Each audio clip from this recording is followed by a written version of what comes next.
വനമന്ത്രി AK. Saseendran കടുവ ആക്രമണത്തിൽ കൊല്ലപ്പെട്ട രാധയുടെ കുടുംബത്തെ സന്ദർശിച്ചു. കടുവയെ വെടിവെച്ച് കൊല്ലുമെന്നും കുടുംബത്തിൽ ഒരാൾക്ക് ജോലി നൽകുമെന്നും മന്ത്രി ഉറപ്പു നൽകിയതായി കുടുംബം അറിയിക്കുന്നു. മന്ത്രിയുടെ സന്ദർശനത്തിനിടെ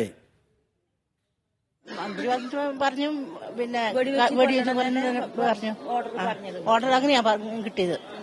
വെടിവെച്ച് നിങ്ങൾ കൊല്ലണോ, അല്ലെങ്കിൽ മയക്കുമരുന്ന് വെടിവെച്ചിട്ട് അങ്ങനെ കാട്ടിൽ വേറെ ഇടരുത്, കൊല്ലണം തന്നെ. പിന്നെ ജോലി നൽകുന്നതുമായി ബന്ധപ്പെട്ട കാര്യങ്ങൾ എന്തെങ്കിലും പറഞ്ഞു? ആർക്കാണ് ജോലി നൽകുന്നത് എന്തെങ്കിലും പറഞ്ഞു? ജോലി മക്കൾക്ക് ജീവിക്കണ്ടേ? രണ്ട് മക്കളില്ലേ, മക്കൾക്ക് ജീവിക്കണ്ടേ? അത്തരം കാര്യങ്ങളൊക്കെ ഒന്ന് ഉറപ്പ് നൽകി. അതിൽ എഴുതിച്ചിട്ടുണ്ടല്ലോ. മന്ത്രിയുടെ സന്ദർശനത്തിനിടെ പഞ്ചാരക്കൊല്ലിയിൽ നാട്ടുകാരുടെ പ്രതിഷേധമുണ്ടായി. മന്ത്രിയുടെ വാഹനം തടഞ്ഞ നാട്ടുകാർ റോഡിൽ കുത്തിയിരുന്ന് പ്രതിഷേധിച്ചു.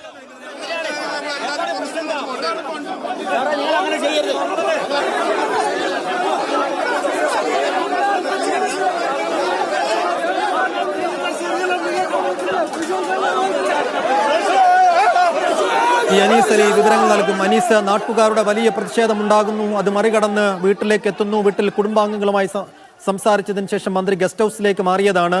ഇപ്പോൾ ഗസ്റ്റ് ഹൗസിൽ തന്നെയാണോ മന്ത്രി തുടരുന്നത്? നാട്ടുകാരുമായുള്ള ഏതെങ്കിലും തരത്തിലുള്ള ചർച്ചയുണ്ടോ? മാധ്യമങ്ങളുമായി പ്രതികരിക്കാൻ സാധ്യതയുണ്ടോ?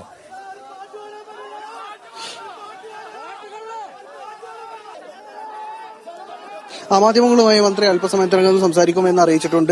ഇപ്പോൾ ഗസ്റ്റ് ഹൌസിലാണ് മന്ത്രി ഉള്ളത്. മന്ത്രി എ.കെ. ശശീന്ദ്രൻ ഈ രാധയുടെ വീട് സന്ദർശിച്ച് അല്പനേരം വീട്ടുകാരുമായി സംസാരിച്ച് അവർക്ക് കുറെ ഉറപ്പുകൾ നൽകിയതിനു ശേഷമാണ് അദ്ദേഹം പുറത്തിറങ്ങിയത്.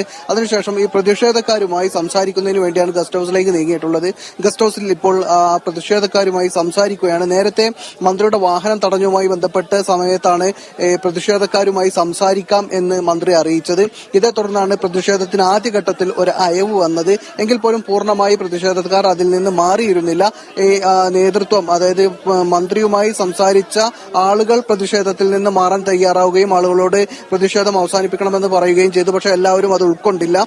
മന്ത്രി ആദ്യം ഗസ്റ്റ് ഹൌസിൽ പോയി വിശദീകരിക്കട്ടെ, അതിനുശേഷം മന്ത്രി രാധയുടെ വീട്ടിലേക്ക് തിരിച്ചെത്തിയാൽ മതി എന്ന തരത്തിലുള്ള പ്രതിഷേധങ്ങൾ പിന്നീട് ഉയർന്നു. എന്തായാലും വലിയ തരത്തിൽ അടുത്ത കാലത്തൊരു മന്ത്രിക്ക് നേരിടേണ്ടി വരുന്ന ഏറ്റവും വലിയ പ്രതിഷേധം എന്ന് തന്നെ അതേക്കുറിച്ച് നമുക്ക് പറയാൻ കഴിയും. കടുത്ത പ്രതിഷേധമാണ് മന്ത്രി എ.കെ. ശശീന്ദ്രൻ നേരിടേണ്ടി വന്നത്. അദ്ദേഹം ഒരൽപ്പം ബലം പ്രയോഗിച്ചാണ് പോലീസ് അദ്ദേഹത്തിന് വഴിയൊരുക്കിയത്.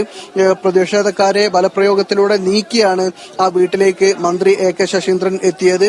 അദ്ദേഹത്തെ കൂക്കുവിളികളോടെയാണ് പ്രദേശവാസികൾ വീട്ടിലേക്ക് എതിരേറ്റത്. ഒരു മരണവീട് സന്ദർശിക്കാൻ എത്തുന്ന മന്ത്രിക്ക് ഇത്തരത്തിൽ ഒരു പ്രതിഷേധം നേരിടേണ്ടി വരുന്നതിന് സമാനതകൾ മുമ്പുണ്ടായിട്ടുണ്ടോ എന്നത് നമുക്കറിയില്ല. എന്തായാലും സമീപകാല ചരിത്രത്തിൽ ഒരു മന്ത്രിക്ക് ഏൽക്കേണ്ടി വരുന്ന കടുത്ത പ്രതിഷേധമാണ് മന്ത്രി നേരിട്ടത്. എന്തായാലും കടുത്ത പ്രതിഷേധത്തിനിടയിൽ അദ്ദേഹം വീട്ടിലേക്ക് എത്തി. വലിയ പോലീസ് സന്നാഹങ്ങളോടുകൂടി, വലിയ പോലീസ് ബന്ദോബസ്തോടുകൂടിയാണ് മന്ത്രി എത്തിയത്. പക്ഷേ ആ പ്രതിഷേധക്കാരെ നീക്കാൻ പോലീസിന് കഴിഞ്ഞില്ല. ഒരു പരിധിക്കപ്പുറം ബലം പ്രയോഗിക്കാൻ പോലീസിന് കഴിയാത്ത സാഹചര്യവും ഉണ്ടായിരുന്നു. കാരണം ഒരു മരണം നടന്ന പ്രദേശമാണ് പഞ്ചാരക്കൊല്ലി എന്ന് പറയുന്നത്.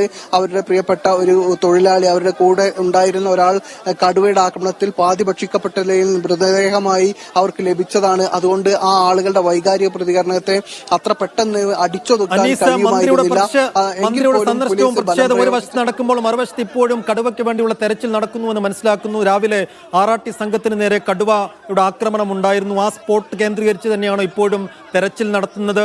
എന്തെങ്കിലും തരത്തിലുള്ള പ്രതീക്ഷകൾ ആ തെരച്ചിലിനിടയിൽ നമുക്ക് ലഭിക്കുന്നുണ്ടോ?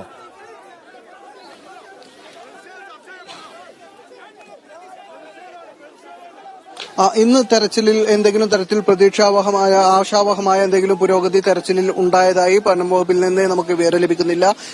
ഇന്ന് വനംവകുപ്പ് ഉദ്യോഗസ്ഥർ കടുവയെ നേരിട്ട് കണ്ടു എന്നത് യാഥാർത്ഥ്യമാണ്. ആ സന്ദർഭത്തിലാണ് കടുവയിൽ നിന്ന് ആക്രമണം നേരിടേണ്ടി വരുന്നത്. എന്തായാലും കടുവ ഈ പ്രദേശത്ത് ഒരാളെ കൊന്നതിന് ശേഷവും പ്രദേശത്ത് എവിടെയൊക്കെയോ ആയി വിലസുന്നു എന്നതാണ് ഏറ്റവും ആശങ്കാജനകമായ കാര്യം. പ്രദേശത്ത് നിരോധനാജ്ഞ പ്രഖ്യാപിച്ചിട്ടുണ്ട്. ജനങ്ങളോട് ജാഗ്രത പാലിക്കാൻ ആവശ്യപ്പെട്ടിട്ടുണ്ട്.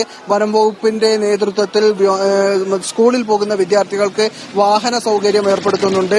വനം വകുപ്പിന്റെ സംരക്ഷണയിൽ സ്കൂളിലേക്ക് വിടുകയും സ്കൂളിൽ നിന്ന് തിരിച്ചു വീട്ടിലേക്ക് എത്തിക്കുകയും ചെയ്യുക എന്നത് വനംവകുപ്പ് തീരുമാനിച്ചിട്ടുണ്ട്. അതുപോലെ തന്നെ തൊഴിലാളികൾക്കും സുരക്ഷ ഉറപ്പ് നൽകിയിട്ടുണ്ട്. എന്തായാലും അത്തരം കാര്യങ്ങളെല്ലാം ചെയ്യുന്നതോടൊപ്പം തന്നെ കടുവക്കായുള്ള തെരച്ചിലും നടക്കുന്നുണ്ട്. പക്ഷേ കടുവയെ കാണാൻ കഴിഞ്ഞിട്ടില്ല.